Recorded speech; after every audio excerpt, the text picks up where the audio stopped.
And let's also talk about the elephant in the room. I had a stroke. He's never let me forget that. And I might miss some words during this debate, mush two words together, but it knocked me down, but I'm going to keep coming back up. And this campaign is all about, to me, is about fighting for everyone in Pennsylvania that ever got knocked down. That was John Fetterman, and we did have the first and probably only debate that we'll have in that Pennsylvania Senate race. John Fetterman versus Dr. Oz. Fetterman, of course, is still in the early stages of recovery from a stroke that he had earlier this year. Still struggling with auditory processing, still struggling to speak to some extent. We're gonna get into the substance that was discussed, and there's some pretty fascinating stuff in there.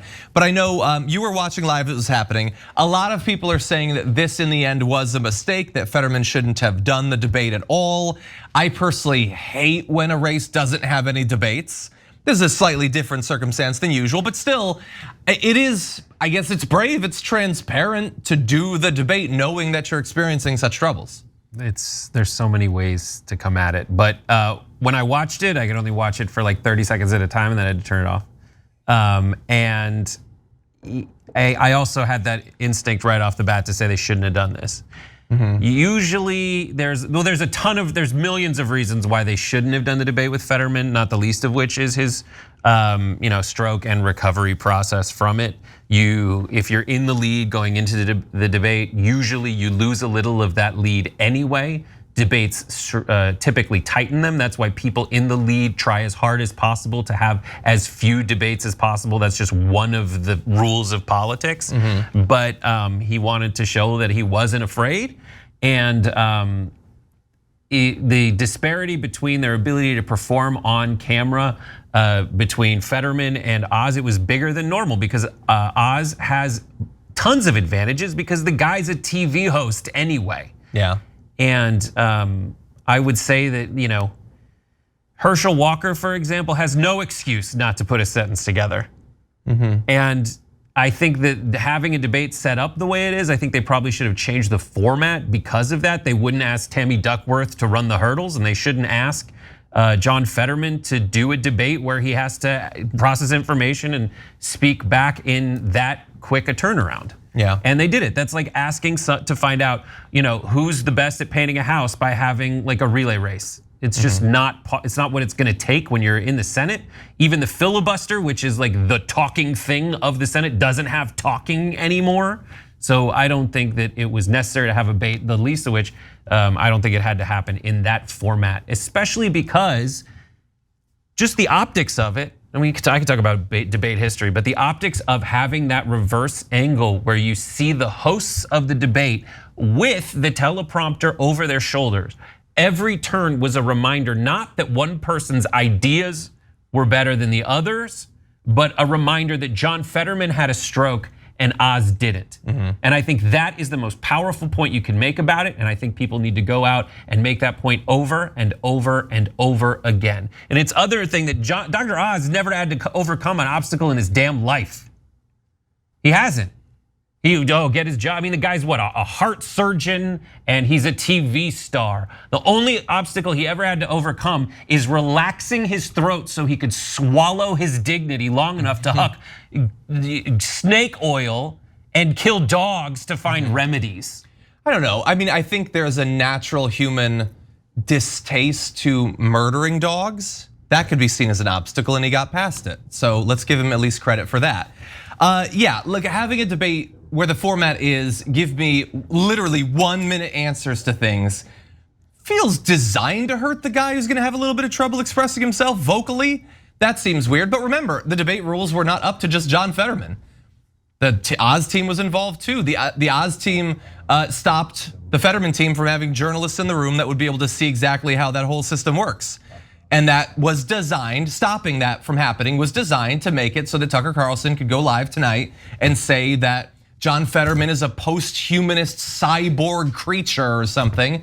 They're all saying that he was getting messages beamed to him and stuff. It's complete nonsense. But Oz gave an assist to that because he will always give an assist to fascist conspiracy theorists. That's the substance of the race. I apologize for focusing on that for a minute. I didn't think that his performance was quite as bad as you're saying that you literally can't watch it for more than 20 seconds. I do think that he had trouble. But I'm not gonna go into depth of it again. We talked about in the damage report this morning, but like, it is not inconceivable that at some point a person could run for office who cannot speak.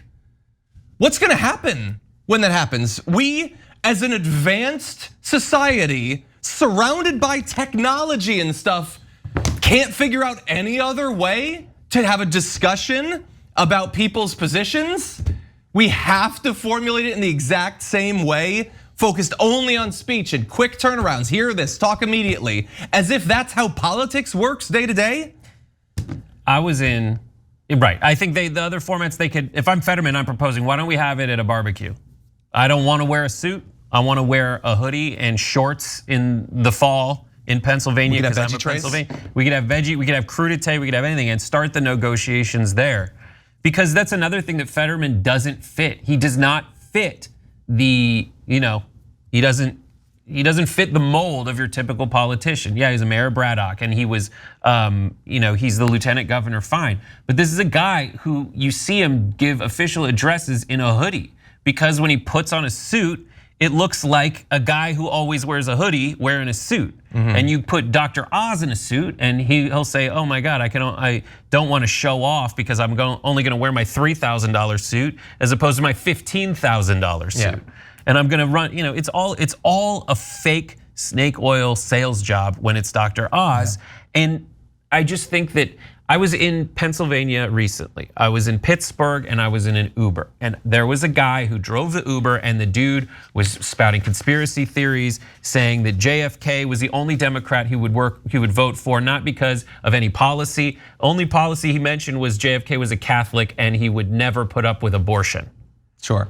But I mentioned universal health care and he was like, now there's something I can get behind.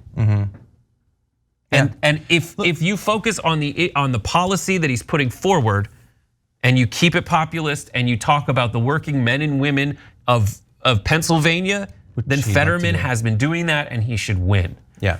But these debates are so stupid. Yeah, it's a ridiculous intersection of the weird lens that class is viewed through in America, with weird ideas of authenticity. That like John Fetterman wearing a hoodie makes him disqualifying, but the billionaire Trump is a regular guy. Yeah.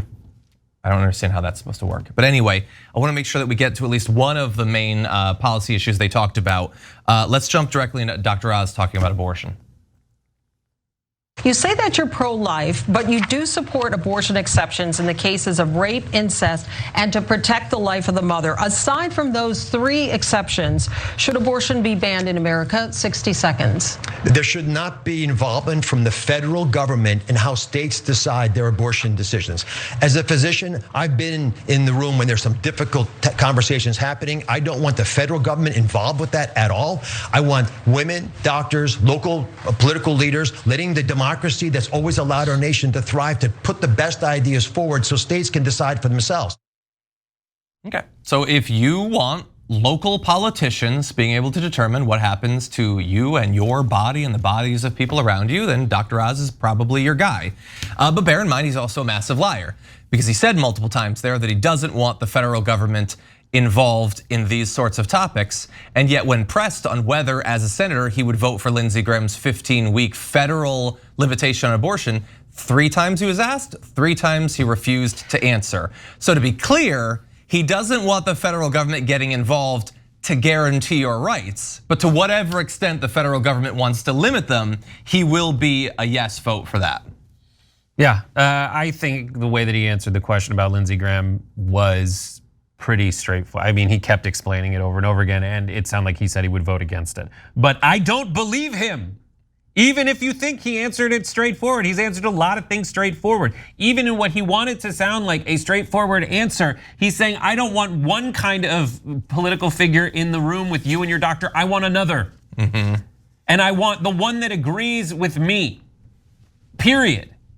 He wants the government to tell you what you can do with your body. He is another big government a-hole who doesn't believe anything he says and has been chosen because the people who are about to take him from being a TV star to a senator/TV star will be owed something.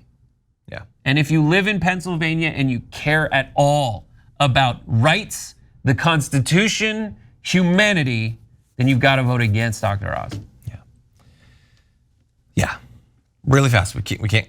If you keep getting asked the same question, you keep saying, I've already answered that thoroughly, and you're being asked to say yes or no, and you won't, and you just say, I've already been very clear, and the person's saying you haven't been clear, you can't just keep saying that you've been clear. Because clearly you haven't been clear, would be my answer. This opens up a discussion about anyway, how horrible the host of that debate was. Sure, I agree with you that I don't believe him. I will say that. With that said, let's quickly breeze through this topic. It's an interesting one. We can jump into this video whenever you're ready.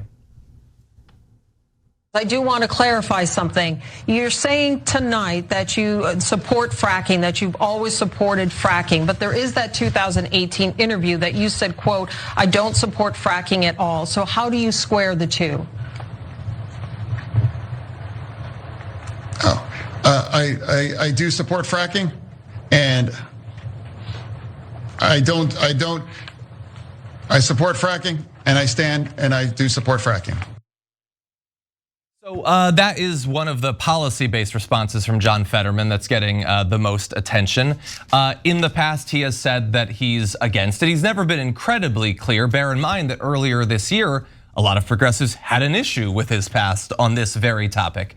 But it's really where his inconsistency on a topic, combined with his difficulty in expressing himself on the debate stage, certainly is not doing him any favors. And I can't see who would come out of that answer liking him more as a candidate.